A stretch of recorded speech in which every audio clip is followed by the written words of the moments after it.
तो यार लुगिज्म के लेटेस्ट चैप्टर 610 में हम सभी लोगों के लिए एक बहुत बड़ी मिस्ट्री खड़ी कर दिया है, जिसके अंदर हमें बताया गया है कि डैनियल की मदर कभी मां नहीं बन सकती थी, तो फिर डैनियल किसका बेटा है। और ये चीज सुनकर लुगिज्म फैन का दिमाग खराब हो चुका है। वो सोच रहे हैं कि भाई डैनियल किसका बेटा है और इससे रिगार्डिंग जो है वो थ्योरीज बना रहे हैं। मगर मेरे पास भी इससे रिलेटेड 3 थ्योरी है जो कि मैं तुम सभी लोगों के साथ शेयर करना चाहता हूँ। पहली थ्योरी ये कहती है डैनियल की मदर जो है वो नॉर्मल तरीके से प्रेग्नेंट नहीं हो सकती थी, इस वजह से उन्होंने सर्जरी की मदद ली प्रेगनेंसी हासिल करने के लिए, जिसके बाद डैनियल की मदर प्रेग्नेंट हो गई और इस सर्जरी का नाम होता है IVF। अगर तुम जो है इस सर्जरी के बारे में और जानना चाहते हो तो तुम गूगल कर सकते हो। मैं यहाँ पे तुमको पूरी तरीके से एक्सप्लेन नहीं कर सकता क्योंकि मैं कोई डॉक्टर नहीं हूँ। तो यार अब बात कर लेते हैं मेरी सेकंड थ्योरी के बारे में। तो देखो यार, मेरी सेकंड थ्योरी ये कहती है कि डैनियल जो है यूरी पार्क और शिनगिन का बेटा है। अब मैं ऐसा इसलिए भी कह रहा हूँ, मान लो अगर डैनियल का फादर जो सेंचुअर पार्क है उसके पास UI मोड ना हो, वो मान लो कि भाई यामाज़ाकी क्लैन से बिलोंग ही ना करता हो, तो फिर UI को तुम कैसे एक्सप्लेन करोगे। तो मैं इस वजह से कह रहा हूँ कि हो सकता है कि अगर डैनियल शिनगिन का बेटा है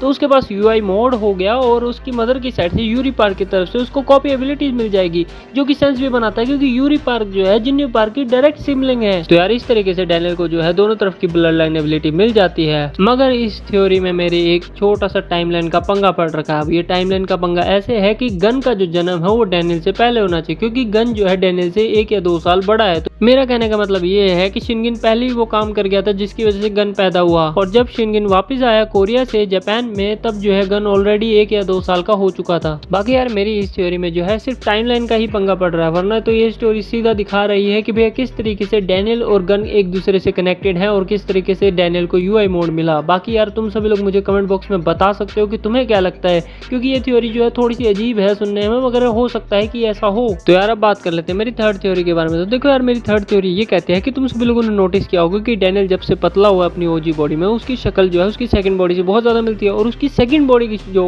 शक्ल है वो बहुत ज्यादा जिन्यू पार्क से मिलती है। तो ये क्या पंगा हो रहा है। अब इसका सिंपल सा आंसर ये हो सकता है कि डैनियल को ये लुक्स जो है उसकी फैमिली से मिले हो, मगर इसके अलावा भी तुम सभी लोगों ने ये सोचा कि भाई डैनियल की सेकंड बॉडी की फिर शक्ल उससे मैच क्यों खा रही है, क्योंकि वो तो जो है चार्ल्स चोई ने डैनियल को दी थी। तो इसके पीछे एक बहुत बड़ा रीजन ये हो सकता है कि शोंगची पार्क जो है जिन्यू पार्क को हमेशा से एक हीरो मानता था जो कि सबको बचाएगा, मगर जिन्यू पार्क ने कभी खुद को एक हीरो नहीं माना, और जब वो गैब्रियल किंग और शिनगिन जैसे लोगों से लड़ा तब उसे एहसास हुआ कि वो कितना ज्यादा कमजोर है, वो हीरो कहलाने के लायक नहीं है। इस वजह से जिन्यू पार्क ने डिसाइड किया कि जो हीरो वो खुद नहीं बन पाया वो उसका नेफ्यू बनेगा। इसके लिए जिन्यू पार्क ने उस समय के सबसे स्ट्रॉन्ग लोगों का DNA इकट्ठा किया और उनसे मिलाकर एक बच्चे को तैयार तो कर लिया। अगर तुम ये समझो कि इंसान कितनी परफेक्ट मूर्ति क्यों ना बना ले, मगर वो जो है उसमें जान नहीं डाल सकता। और यही चीज जिन्यू पार्क को जब एहसास हुई, उसे पता चला कि ये फेल एक्सपेरिमेंट है और उसने जो है उसे बंद कर दिया। मगर वो सारी रिसर्च जो है चार्ल्स चोई के हाथ लग जाती है, जिसके बाद चार्ल्स चोई जो है उस बच्चे को तो अपने पास ही रखता है और उसके बाद जो है वो अपनी बेटी की एक और बॉडी तैयार करता है उस रिसर्च का इस्तेमाल करके। ये मेरी 3 थ्योरी थी जो कि मुझे लग रहा था कि पॉसिबल हो सकती है। बाकी तुम सभी लोग मुझे कमेंट बॉक्स में बताओ कि तुम्हें क्या लगता है, और बाकी अगर वीडियो पसंद आए तो लाइक कर देना, चैनल पर नए हो तो सब्सक्राइब कर देना। मिलता हूँ नेक्स्ट वीडियो में, तब तक के लिए बाय।